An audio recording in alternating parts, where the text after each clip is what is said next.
ನಿಮ್ಮ ಮನೆಗಳಿಗೆ ಹೋಗಬಹುದು. ಮುಂದಿನ ಕೈಂಕರ್ಯ ಇಲ್ಲ ಅಲ್ಲ, ಬೇರೆ ಬೇರೆ ಸ್ಥಳಗಳಲ್ಲಿ ಬೇರೆ ಬೇರೆ ವಿಧಾನದಲ್ಲಿ ನಡೆಯುತ್ತವೆ. ಆದ್ದರಿಂದ ಎಲ್ಲರನ್ನೂ ಮನೆಗೆ ಕಳಿಸಿದ್ದಾಯ್ತು. ನಾನು ಒಂದು ಸ್ಥಳವನ್ನು ಸೇರ್ಬೇಕಲ್ಲ, ನಮಗೆ ಆದ ಒಂದು ಸ್ಥಳ ಇದೆ, ಆ ಕಡೆ ನಡೆದ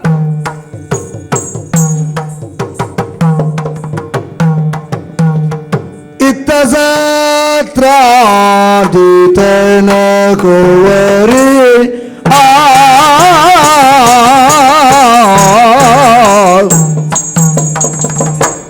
ಇತ್ತ ಸತ್ರಾರ್ಜಿತನ ಕೋವರಿಯು ಅತ್ಯಧಿಕ ಗರ್ವದಲ್ಲಿಯೇ ಅತ್ಯಧಿಕ ಗರ್ವದಲ್ಲಿ ಗರ್ವದಲ್ಲಿ ಗರ್ವದಲ್ಲಿ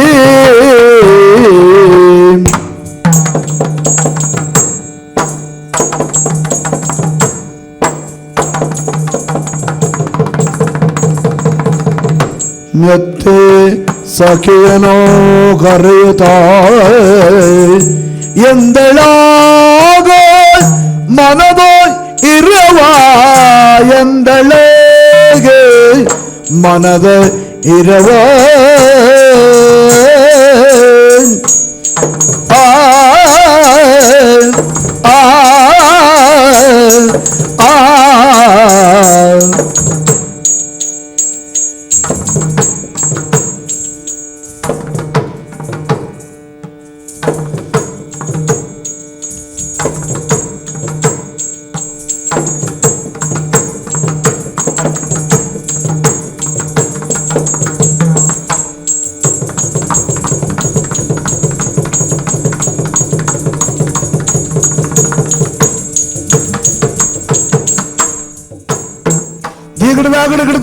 ಹಿತ್ತಂತೆ ಆ ಆ ಆ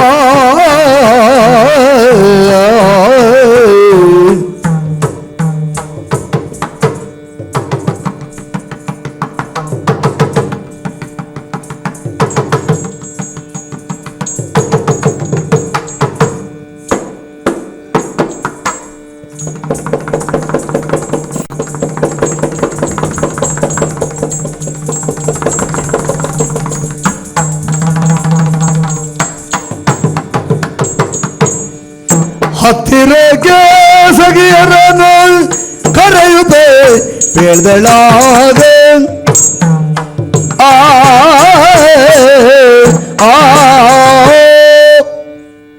ನಾನು ಯಾರಂತ ಗೊತ್ತಾಯ್ತಾ? ಓಯ್ ಸತ್ಯಭಾಮೆ. ಯಾರು? ಹೌದು, ಸತ್ಯಭಾಮಾ ದೇವಿ ಅವರು. ಕೆಲವರು ನನ್ನನ್ನು ನೋಡಿದಾಗ ಹೌದಾ? ಊಹಿಸುವುದಲ್ಲ, ಏನು ಹೇಳಿಯೇ ಬಿಡ್ತಾರೆ, ಏನು ಇವಳೇ ಸತ್ಯಭಾಮೆ ಎನ್ನುವುದಾಗಿ. ಹೌದಾ? ಯಾಕೆ? ನನ್ನ ಪ್ರಚಾರ ಹಾಗುಂಟು. ಸತ್ಯಭಾಮಾ ದೇವಿ ಅಷ್ಟು ಗೌರವ ಉಂಟು. ಹೌದಾ? ಆಮೇಲೆ ಅಡಿಯಿಂದ ಮುಡಿಯವರಿಗೆ ನಾನು ತೊಟ್ಟಂತ ಆವರಣಗಳನ್ನ ಕಂಡಾಗ ಜನರು ಊಹಿಸುವುದು ಇವಳೇನು ಹೀಗೆ ಅಲ್ಲ. ದ್ವಾರಕೆಯಲ್ಲಿ ಕೆಲವರೆಲ್ಲ ಹೇಳ್ತಾರಲ್ಲ, ಅತ್ಯಧಿಕ ಗರ್ವದಲ್ಲಿ ಗರ್ವ ಅಂತ ಹೇಳ್ತಾರೆ. ಹೌದಾ ಸ್ವಾಮಿ? ಯಾಕೆ? ಇದ್ದವರು ಹಾಕ್ಬೇಕಲ್ವಾ? ಅಲ್ಲಿ ನಿಮ್ಮನ್ನ ಕಂಡವ್ರಿಗೆ ಆಗುದಿಲ್ವಾ ಅಂತ? ಹಾಗಲ್ಲ, ನಮ್ಮನ್ನ ಕಂಡ್ರೆ ಆಗ್ತದೆ, ಆದ್ರೆ ಅವ್ರಿಗೆ ಹೊಟ್ಟೆ ಕಿಚ್ಚು. ಯಾಕೆ? ಇಲ್ವಲ್ಲ, ಇವಳಿ ಬೇಕಾದಷ್ಟು ಉಂಟು. ಸತ್ರಾಜಿತ್ ಮೆರಿತಾಳೆ. ಸತ್ರಾಜಿತ್ನ ಮಗಳು. ಸ್ವಾಮಿ, ದ್ವಾರಕೆ ಹೇಗಿತ್ತು? ಸಮಂತಕ ಮಣಿ 8 ಮಣಿ ಬಂಗಾರ. ಈ ಸಮುದ್ರದ ಮಧ್ಯದಲ್ಲಿ ದ್ವಾರಕೆ ನಿರ್ಮಾಣ ಆದ್ಮೇಲೆ ನೋಡಿ ಏನಿರ್ಲಿಲ್ಲ. ಹೌದಾ? ಹೌದಪ್ಪ. ನೋಡಿ ಹೇಗುಂಟು, ಬಂಗಾರದಿಂದ ಪಡಿಸುವಂತಹ ವ್ಯವಸ್ಥೆ ಇದ್ದಿದ್ದು. ಹೌದಾ? ನಮ್ಮಪ್ಪ ಮಾಡ್ತಿದ್ದು. ಓ, ನೀವು ಇದು ದ್ವಾರಕೆಗೆ ನೀವು ಬಂದ್ರ ಮೇಲೆ? ಹೌದು. ಹೌದಾ? ಪ್ರತಿಯೊಬ್ಬರು ಸುಖಿಯಾಗಿದ್ದಾರೆ ಅಂದ್ರೆ ಅದು ನನ್ನಿಂದ ಅಂತ ತಿಳ್ಕೊಳ್ಬೇಕು. ಹೌದಾ? ಎಲ್ಲಿ, ಯಾವಾಗ, ಹೇಗೆ ವ್ಯವಸ್ಥಿತವಾಗಿ ಎಲ್ಲವನ್ನ ನಿರ್ಮಾಣ ಮಾಡಿದ್ರೆ ಅದಕ್ಕೆ ನನ್ನ ಅಪ್ಪನ ಸಹಕಾರ ನಾನು ಅಲ್ಲಿಂದ ತಂದದ್ದು. ಹೌದಾ? ಹೌದಪ್ಪ. ನಾನ್ ತರದೆ ಹೋಗಿದ್ರೆ ಹೀಗಿರ್ತಿತ್ತ? ಇದು ಬರೀ ದ್ವಾರಕೆ, ಬರೀ ದ್ವಾರ ಮಾತ್ರ ಕಾಣ್ತಾ ಇತ್ತು, ಮತ್ತೇನಿರ್ಲಿಲ್ಲ ಸ್ವಾಮಿ.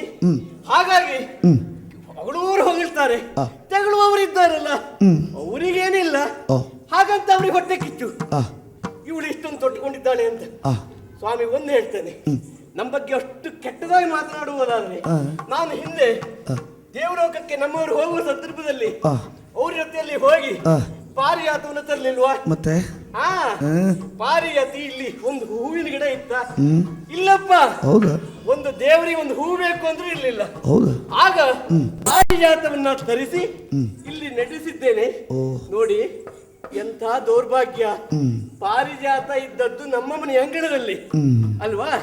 ಒಂದು ಹೂವೆಲ್ಲ ಬೀಳುವುದು ಆ ಪಕ್ಕದ ಮನೆ ರುಕ್ಮಿಣಿ, ಸೊಟ್ಟು ರುಕ್ಮಿಣಿ ಮನೆಯಲ್ಲಿ. ಹೌದಾ? ಆದ್ರೆ ನಾನು ಆ ಮರವನ್ನು ಕಳಿಸಬಹುದಿತ್ತಲ್ಲ. ಯಾಕೆ? ಅವಳ ಮನೆ ಹೂ ಬೇಕು, ನಮ್ಮ ಮನೆಯಲ್ಲಿ ಮರ ಉಂಟು, ನನಗೆ ಹೂ ಸಿಗುವುದಿಲ್ಲ. ಆ ದುರ್ಬುದ್ಧಿ ಮಾಡ್ಬೋದಿತ್ತು. ಆದ್ರೆ ಹಾಗಾಗಬಾರ್ದು. ಬೇರೆಯವರು ಚೆನ್ನಾಗಿರ್ಲಿ ಎನ್ನುವಂತ ಅಷ್ಟು ದೊಡ್ಡ ಗುಣ ನನ್ನದ್ದು.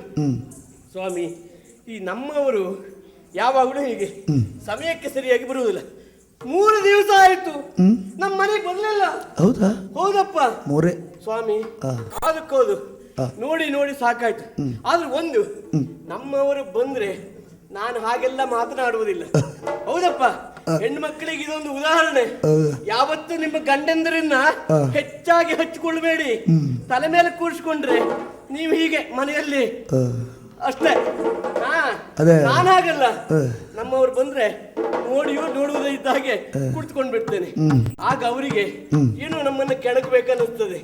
ಕೆಣಕಿ ಕಾಡಿ ಕೂಡಬೇಕಂತ ಹೇಳ್ತಾರೆ. ಅದು ನನ್ನ ಸ್ವಭಾವ. ಹೌದು, ಇವತ್ತು ಬರಬೇಕಾಗಿತ್ತು, ಯಾಕೆ ಬರ್ಲಿಲ್ಲ ನೋಡೋಣ.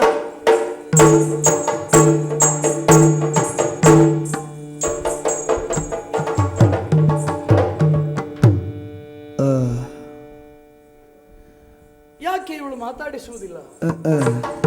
ತೊಂದರೆ ನಮಗೇನೂ ಇಲ್ಲ. ಗಂಡ ಹೆಂಡರಲ್ಲಿ ಹೆಂಡತಿ ಮಾತಾಡಿಸಿದ್ರೇನು, ಗಂಡ ಮಾತಾಡಿಸಿದ್ರೇನು.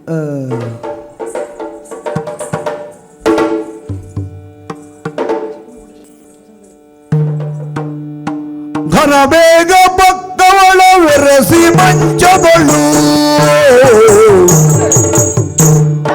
ಘನ ಬೇಗ ಪಕ್ಕವಳ ಬೆರೆಸಿ ಮಂಚದಳು, ವಿನಯದಿಂದಲೇ ಕುಳಿತು ನುಡಿದ ದೇವಿಯಳು, ವಿನಯದಿಂದಲೇ ಕುಳಿತು ನುಡಿದ ದೇವಿಯಳು.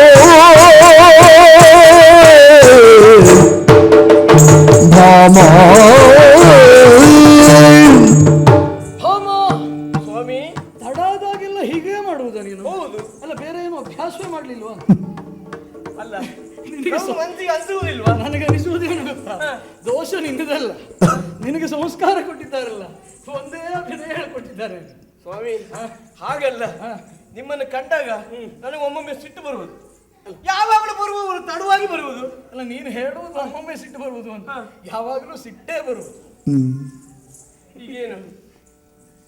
ಈಗ ಹೋಯ್ತಾ? ಹೋಯ್ತು. ಇಷ್ಟು ಹೇಳಿದ ಮೇಲೆ ಸಿಟ್ಟು ಹೋಗ್ತದೆ ಯಾವಾಗಲೂ ಹಾಗೆ. ಸಿಟ್ಟಿಗೆ ಉಪಶಮನ ಯಾವುದು ನೋಡಿ ಸ್ವಾಮಿ, ಅವರನ್ನೇ ಅವರಿಗೆ ತೋರಿಸುವುದು. ನೀನು ಹೀಗಿದ್ದಿ ನೋಡ್ಕೊಳ್ಳು ಅಂತ ತೋರಿಸಿಬಿಟ್ರೆ ಆ ಸಿಟ್ಟು ಬಂದ ಹಾಗೆ ಹೋಗ್ತದೆ. ಆದ್ರಿಂದ ಸಿಟ್ಟು ಬಂದವರಿಗೆ ಏನು ಮಾಡಬೇಕು? ನೀರು ಕುಡಿಸದೇ ಇದ್ರೂ ತೊಂದರೆ ಇಲ್ಲ.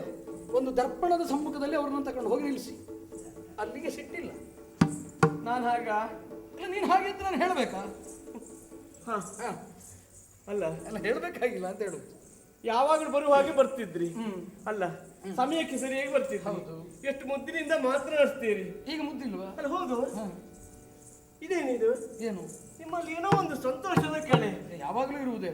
ಇಲ್ಲಪ್ಪ, ಇದು ಕೆಲವರಿಗೆ ಕೊಳೆ ಆಗ್ತದೆ, ನಮಗೆ ಕಳೆ. ಹೌದು ಹೌದು. ಇಲ್ಲಪ್ಪ, ಇವತ್ತೇನೋ ವಿಶೇಷತೆ ನಿಮ್ಮ ಮುಖದಲ್ಲಿ ಕಾಣ್ತಾ ಉಂಟು. ಈಗ ಅರ್ಥ ಆಯ್ತು ಅವರಿಗೆ. ವಿಶೇಷ ಏನು? ತರುಣಿ ಕೇಳ್ ಧರ್ಮಸುತ ರಾಜ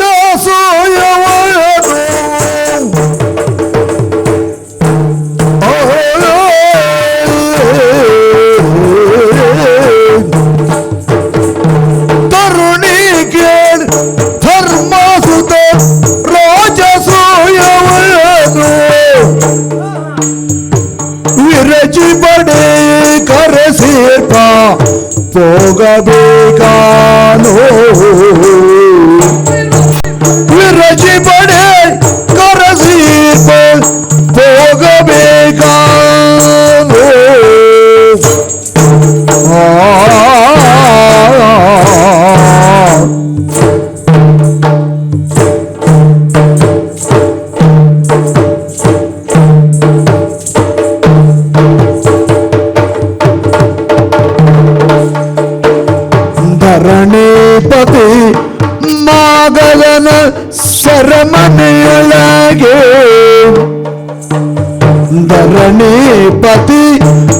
ಮಗದನ ಸೆರೆಮನೆಯೊಳಗೆ ಇರುವ ಪರದೂರು ಬಂದೆವುದ ಮಗೆ ಇರುವುದು ಬರೋ ದೂರು ಬಂದೆವುದೇ ನಗೆ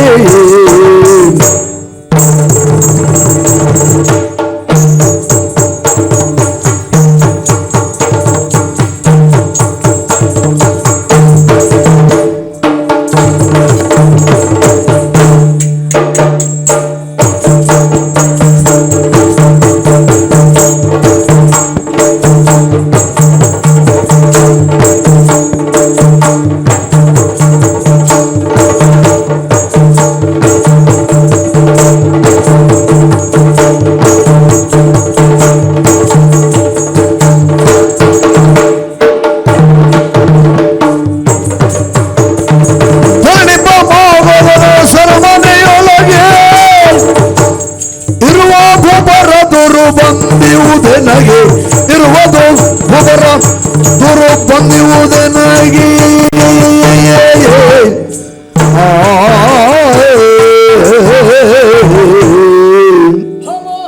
ಏನು ಈ ಹೊಸ ಕಾಂತಿ? ಇದು ಯಾವಾಗಲೂ ಇದೇ ಕಾಂತಿ. ಕೆಲವರು ಯಾವ್ಯಾವುದೋ ಕಾಂತಿ ಏನೇನೋ ಕಾಂತಿಯನ್ನು ಬಳಸ್ತಾರೆ. ಹೌದು, ನಾವೆಲ್ಲ ಹಾಗಲ್ಲ. ನಮ್ಮ ಕಾಂತಿಯೇ ಸರಿಯಾದ ಕಾಂತಿ. ಹಾಗೆ ಇರುವ ಕಾಂತಿ ಅದು ನೋಡುವವರ ಕಣ್ಣಲ್ಲಿ ಕೆಲವೊಂದ್ಸಲ ವಿಭಿನ್ನವಾಗಿ ತೋರ್ತದೆ. ಆದರೂ ಏನೋ ವಿಶೇಷತೆ ಉಂಟು. ಹೌದಪ್ಪ, ನಿಮ್ಮನ್ನು ನೋಡಿದಾಗ ಅಲ್ಲ, ನಿನ್ನ ಕಣ್ಣಿಗೂ ಬೀಳಲಿಲ್ಲ ಅಂತ ಅದು ವಿಶೇಷವೇನೆ. ಎಲ್ಲಿ ಏನುಂಟು ಅಂತ ಕಣ್ಣಿಗೆ ತೈಲವನ್ನಿಟ್ಟು ಹುಡುಕೋಳು ನೀನು.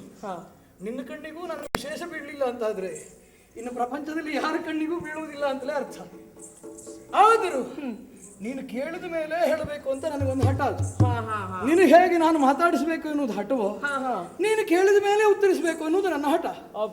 ಆದ್ದರಿಂದಲೇ ನಮ್ಮಲ್ಲಿ ಒಂದು ಅಭಿನಾಭಾವ ಸಂಬಂಧ ಇದೆ ಅಲ್ವೇ? ಇಬ್ಬರಿಗೂ ಒಂದು ಸಾಮರಸ್ಯಕರವಾದಂತಹ ಒಂದು ವಿನೋದ. ಇದು ನೋಡುವವರಿಗೆ ಏನಾಗ್ತದೆ ಗೊತ್ತಾ, ಕೆಲವೊಂದ್ಸಲ ಅಪಾಯದಲ್ಲಿ ಬೀಳ್ತಾರೆ. ನೀನು ಆಡುವ ಮಾತೆಲ್ಲ ಸತ್ಯ ಅಂತ ಅವರವರ ಗಂಡನನ್ನು ಬೈಲಿಕ್ಕೆ ಪ್ರಾರಂಭ ಮಾಡಿದ್ರೆ ಆ ಸಂಸಾರ ಹಾಳೆ ಹಾಗಾಗ್ತದೆ. ಹೌದೌದು, ನೀನು ಹೇಳುವುದೆಲ್ಲ ಹಾಗೆ, ಮಾಡುವುದೆಲ್ಲ ಬೇರೆ ರೀತಿಯಲ್ಲಿ. ಯಾವುದನ್ನು ಹೇಗೆ ಹೇಳ್ತೀಯೋ ಅದಕ್ಕೆ ವಿಭಿನ್ನವಾಗಿರುವಂತಹ ಶೀಲ ಗುಣಗಳು ಚಾರಿತ್ರ್ಯಗಳು ನಿನ್ನದು. ಆದ್ದರಿಂದ ಭಾಮ ಸ್ವಾಮಿ, ನೀನು ನನಗೆ ಮನೆಯೇ ಅಂತ ಭಾವಿಸಿಯೇ ಮನೆಗೆ ನಾನು ಬರುವುದು. ಪ್ರಶ್ನಾರ್ಥಕ ಅಲ್ಲ ಅದು. ಹಾಗೆ ಸ್ಥಿರೀಕರಣ ನಿಶ್ಚಿತಾರ್ಥದಲ್ಲಿ, ನಿಶ್ಚಿತವಾದ ಅರ್ಥ ಎಲ್ಲೆಲ್ಲೋ ಹೋಗಬೇಡ. ನಿಶ್ಚಿತಾರ್ಥ ನಮಗೆ ಹಾಗೆ ಬಹಳ ಕಾಲ ಸಂದು ಹೋಗಿದೆ. ಆದ್ರಿಂದ ಇದು ನಿಶ್ಚಿತವಾದ ಅರ್ಥ. ನೀನೇ ನನಗೆ ಮನೆ. ಗೃಹಿಣಿ ಗೃಹ ಮುಚ್ಯತೆ. ಹೌದು ಅಲ್ವಾ? ನೀನು ಗೃಹಿಣಿ, ನಾನು ಗೃಹಸ್ಥನಾಗಿರುತ್ತಾ ಈ ಗೃಹಕ್ಕೆ ಬರುತ್ತೇನೆ. ಯಾಕಾಗಿ? ನನ್ನಲ್ಲಿರುವಂತಹ ಎಲ್ಲ ಸಂಶಯಗಳನ್ನು ನೀನಲ್ಲಿ ಹೇಳ್ಕೊಳ್ಳುವುದು. ಹೌದು. ಆಗ ಒಂದು ಸರಿಯಾದ ಮನಸ್ಸಿಗೆ ನೆಮ್ಮದಿ ಸಿಗ್ತದೆ. ಅಲ್ಲಪ್ಪ, ನೆಮ್ಮದಿಗಿಂತಲೂ ಹೆಚ್ಚಾಗಿ ಸರಿಯಾದ ನಿರ್ಧಾರ ನಿನ್ನಿಂದ ಸಿಗ್ತದೆ. ಓ ಹಾಗೆ. ರಾಜಕಾರಣಿಯ ಮಗಳಲ್ವ? ಹೌದೌದು. ಆದ್ರೆ ನೀನು ಬಿಟ್ಟಿದ್ದೀಯಾ. ರಾಜಕಾರಣದಲ್ಲಿ ನೀನು ಪ್ರತಿಷ್ಠಳಲ್ಲ. ಆದ್ರೆ ಎಲ್ಲಿ ಎಷ್ಟು ಮಾಡಬೇಕೋ ಅಷ್ಟು ಮಾಡೇ ತೀರ್ತೀನಿ. ಹೌದು ಹೌದು. ಆದ್ದರಿಂದ ಭಾಮ ಸ್ವಾಮಿ, ನನ್ನ ಇಷ್ಟು ಸಂಭ್ರಮಕ್ಕೆ ಕಾರಣ ಸಂತೋಷ ಯಾವಾಗಲೂ ಇರುವುದೇ. ಹೌದು. ಸಂಭ್ರಮ, ನಳಿಸುವಿಕೆ ಎನ್ನುವುದು ಹೊಸತಾಗಿ ಕಾಣಿಸಿತು ನಿನಗೆ, ಒಳ್ಳೆಯದು. ನೀನು ಗುರುತಿಸಿದ್ರಿಂದ ನಾನು ಹೇಳುವುದು, ಎರಡು ಕಡೆಯಿಂದ ಒಮ್ಮೆಗೆ ಕರೆ ಬಂತು ನನಗೆ. ಧರ್ಮಸುತ ಯುಧಿಷ್ಠಿರ ರಾಜಸೂಯಾಧ್ವರವನ್ನು ಮಾಡ್ತಾನಂತೆ. ಹೌದಾ? ಇಲ್ಲಿವರೆಗೆ ಕೃಷ್ಣನ ವ್ಯಾಪ್ತಿ ಎನ್ನುವುದು ರಾಜಕೀಯ ಪರಿಮಿತಿಯಲ್ಲಿಯೂ ಸರಿಯಾದ ಸೂಚನೆಗಳನ್ನು ಕೊಡುವುದಿದ್ರೆ ಇಲ್ಲಿನ ಅಧಿಕಾರಿಯಾದಂತಹ ನನ್ನ ಅಣ್ಣ ಬಲಭದ್ರನಿಗೆ ಮಾತ್ರ. ರಾಜನೀತಿಯಲ್ಲಿ ನಾವು ಎಷ್ಟು ಬೆಳೆದಿದ್ದೇವೆ ನೋಡು. ಹಸ್ತಿನಾವತಿಯಲ್ಲಿರುವಂತಹ, ಇಂದ್ರಪ್ರಸ್ಥದಲ್ಲಿರುವಂತಹ ಯುಧಿಷ್ಠಿರನು ಕೃಷ್ಣನ ಸಹಾಯ ನನಗೆ ಬೇಕು ಅಂತ ರಾಜಸೂಯಾಧ್ವರವನ್ನು ನಿಮಂತ್ರಣವಾಗಿಟ್ಟುಕೊಳ್ಳುತ್ತಾ ನನ್ನನ್ನು ಕರೆಯುತ್ತಾನೆ. ಅಷ್ಟು ಸಾಲದು ಎಂಬ ಹಾಗೆ ಇದು ಒಂದು ಬಾಂಧವ್ಯದ ನೀತಿ ಅಂತ ನೀನು ಕೈ ತೊಳ್ಕೊಳ್ಬಹುದು. ನನಗಷ್ಟು ಅರ್ಥ ಆಗ್ತದೆ. ನಿನ್ನ ಕಣ್ಣುಗಳೇ ಸಾಕ್ಷಿ ಅದಕ್ಕೆ. ಇಲ್ಲಿ ಎಷ್ಟು ಹೊತ್ತಿಗೆ ನಾನು ಏನು ಮಾಡಬಹುದು ಅಂತ ನೀನು ಯೋಚನೆ ಮಾಡ್ತಾ ಇದ್ದಿ. ಅದಕ್ಕಿಂತ ಮುಂದೆ ಮತ್ತೊಂದುಂಟು. ಏನು? ನಮಗೆ ಆಗದಂತಹ, ನಮ್ಮನ್ನು ಯಾವತ್ತೂ ವಿರೋಧಿಸುವಂತಹ ಒಂದು ವಿಶಿಷ್ಟವಾದಂತಹ ಚೈತನ್ಯ ಮಗಧ ರಾಜ್ಯ ಜರಾಸಂಧನಿಂದ ಕೇಂದ್ರೀಕೃತವಾದದ್ದು. ಹೌದು. ಅಲ್ಲಿನ ಅವನ ಬಂಧಿಗಳಾದಂತಹ ಸೆರೆಯ ಎಲ್ಲ ಕ್ಷತ್ರಿಯರು ಒಬ್ಬಾತನನ್ನು ದೂತನಾಗಿ ನನ್ನಲ್ಲಿ ಅಟ್ಟಿದ್ದಾರೆ. ದ್ರಾಹಿ ದೇಹಿ, ನಮ್ಮನ್ನು ರಕ್ಷಿಸಬೇಕು ಅಂತ. ನಾನೇನು ಮಾಡಿದೆ? ನಿಮಗೆ ಎಷ್ಟು ಪ್ರಚಾರ ಅಲ್ವಾ? ನಿನ್ನಿಂದ ಅಂತ ಹೇಳ್ಬೇಡ. ನನ್ನಿಂದ ಅಲ್ಲ, ನೀನು ಕಾರಣ ಹೌದು. ನಿನ್ನ ಮದುವೆ ಆದ್ಮೇಲೆ ನನಗೆ ಎಷ್ಟು ಪ್ರಚಾರ ಬಂದದ್ದು. ನಿನ್ನ ಮದುವೆ ಆಗದೆ ಇದ್ರೆ ಪ್ರಚಾರವೇ ಸಿಗ್ತಾ ಇದ್ದಿರ್ಲಿಲ್ವೋ ಏನೋ ಅಲ್ವಾ? ಆದ್ರೆ ಪ್ರಾಮಾಣಿಕವಾಗಿ ಹೇಳ, ನಾನೇನಾದ್ರೂ ಕಾರ್ಯಕ್ಷೇತ್ರದಲ್ಲಿ ಸಾಧನೆ ಮಾಡಿದ್ದಿದ್ರೆ ನಿನ್ನ ಮದುವೆಯ ಮೊದಲೇ. ಇದು ನಮ್ಮನ್ನ ಹೋಗಿ ಹೊಂಡಕ್ಕೆ ಹಾಕಿದಂಗೆ ಆಯ್ತು. ನೀನ್ ಯಾಕೆ ಬೀಳ್ತಿ? ನಾನು ಬೀಳುವುದಿಲ್ಲ. ನಾನು ಬೀಳುವುದಿಲ್ಲ. ನನಗೆ ಗೊತ್ತುಂಟು ನೀವು ಹೇಗೆ ಮಾತನಾಡ್ತೀರಿ. ನೀನು ಬೀಳುವುದಿಲ್ಲ ಅಂತಾದ್ರೆ ನಮ್ಮನ್ನು ಹೊಂಡಕ್ಕೆ ಹಾಕಿದ ಹಾಗೆ ಅಂತ ಹೇಳ್ತೀನಿ. ಅಲ್ಲ, ನೋಡುವವರಿಗೆ ಕೇಳುವವರಿಗೆ ಹೇಗೆ ಅನಿಸುವುದಿಲ್ಲ. ಒಂದು ಪರಿಷ್ಕಾರ ನಾನು ಹೇಳ್ಕೊಡ್ತೇನೆ ಇವತ್ತಿಂದ. ನೀವು ನನ್ನನ್ನು ಹೊಂಡಕ್ಕೆ ಹಾಕುವುದು ಬೇಡ, ನಾನು ಬೀಳುವವಳಲ್ಲ. ಇದು ದಾರಿ, ಇದು ದಾರಿ. ಆದ್ರಿಂದ ಭಾಮ, ನೀನು ಹೊಂಡಕ್ಕೆ ಬೀಳಬೇಡ. ಬಿದ್ರು ಕೈ ಕೊಡ್ಲಿಕ್ಕೆ ನಾನಿದ್ದೇನೆ, ಆಯ್ತಾ? ನನ್ನ ಬಿಡುದಿಲ್ಲ ಅಂತ ನನಗೆ. ನಾನು ಸುಮ್ಮನೆ ಬಿಡ್ಲಿಲ್ಲ, ಬಂದವರಿಗೆ ಅಭಯ ಕೊಟ್ಟಿದ್ದೇನೆ. ಹೇಗೆ ಗೊತ್ತಾ? ಹೇಗೆ? ಆ ಮಾಗಧನನ್ನು ಕೊಂದು 8 ದಿನದಲ್ಲಿ ನಿಮ್ಮನ್ನು ಬಂಧ ಮುಕ್ತಗೊಳಿಸ್ತೇನೆ. ಹಾಗೆ ಇನ್ನೊಂದ್ಸರಿ ಹೇಳಿ. ಕಿವಿ ದೂರ ಹೇಳಿ. ಕಿವಿ ದೂರ ನಿಂಗೆ. ನಿನಗೆ ಕಿವಿ ದೂರ ಅಂತಂದ್ರೆ 1000 ಸಲ ಹೇಳ್ತೇನೆ. ಅಲ್ಲ, ಅದು ಕೇಳ್ಬೇಕಂತ ಚಂದ. ನಿನ್ನ ಕಿವಿಲೇ ಹೇಳ್ಬೇಕಾ? ಚಂದ ಅಂತ. ಆ ಮಾಗಧನನ್ನು ಕೊಂದು, ಅದು ಮುಗೀತು. ಪೂರ್ಣ ವಿರಾಮ ಅಲ್ಲ, ಕೊಂದು ಅಂದ್ರೆ ಪೂರ್ಣ ವಿರಾಮ. ಕೊಂದು ಇನ್ನಿಲ್ಲವಾಗಿಸಿ, ಅಸ್ತಂಗತನಾಗಿಸಿ, ದಿವಂಗತನನ್ನಾಗಿಸಿ, ಇದು ಸರಿ. ಮತ್ತೆ ಹುಟ್ಟದ ಹಾಗೆ ನಿರ್ನಾಮಗೊಳಿಸಿ, ಇಷ್ಟು ಮಾಡಿ ನಿಮ್ಮನ್ನು ಅಲ್ಲಿಂದ ಬಿಡಿಸ್ತೇನೆ. ಸಾಕಬೇಕು? 8 ದಿವಸ. ಹೆಚ್ಚಾಯ್ತಾ? ಈಯನಲೆಂದು